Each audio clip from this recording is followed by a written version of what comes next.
Again, back to history. Many Russians view Ukraine's independence as a mistake. It is true that Ukraine was ruled by Russia. In fact, Ukraine has barely remained independent pre 1991.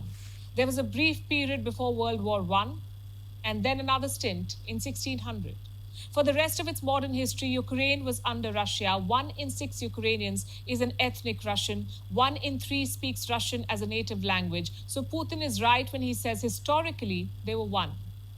But claiming Ukraine on the basis of colonial history is wrong. It will be like Britain claiming India, or South Africa, or Spain claiming the Philippines. Past imperialism cannot justify present day expansionism. Here's what else history tells us. Ukraine was forcefully Russified. Cut to 1700, Russian leader Catherine the Great started Russifying Ukraine. Ethnic Russians were shipped to this part of the world. Schools were told to teach Russian language. By 1800, the Ukrainian language was banned. In 1930s, Soviet leader Joseph Stalin steered a famine in Ukraine.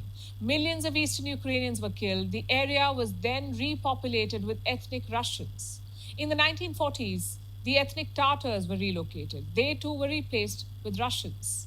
There is a reason why Eastern Ukraine today has so many native Russian speakers. It was designed to be that way. Eastern Ukraine was always dear to Russia. It has coal, it has iron, fertile land.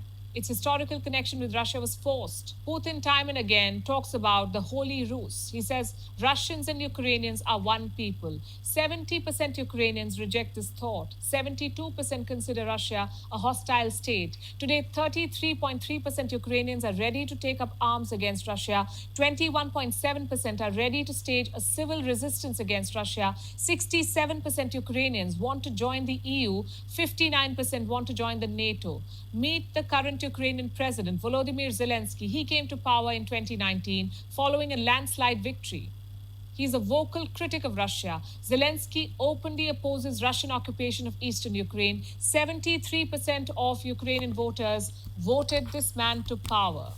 Today, Volodymyr Zielinski represents the pulse of Ukraine, the Ukraine that wants to remain independent of Russia. But Vladimir Putin wants to become the man who revived Russian imperialism. He does not realize the world has moved on. Every military conflict, every war eventually boils down to the numbers. Who has what? How many soldiers, troops, tanks, battalions, armored vehicles? How do Ukraine and Russia compare? Russia has a military spending of more than $61 billion. That's 11.4% of its total government spending. In comparison, Ukraine was spending $5.9 billion on its armed forces. If we speak of military manpower, Russia has 900,000 active personnel. Ukraine has 209,000. Russia has 2 million reserve personnel. Ukraine has 900,000. If we speak of artillery or heavy military ranged weapons, Russia has 7,571. Ukraine has a little more than 2,000. When it comes to armored vehicles, Russia has more than 30,000 armored vehicles. Ukraine has 12,300 odd armored vehicles. Russia again has the edge in terms of tanks, the primary offensive weapon of any army.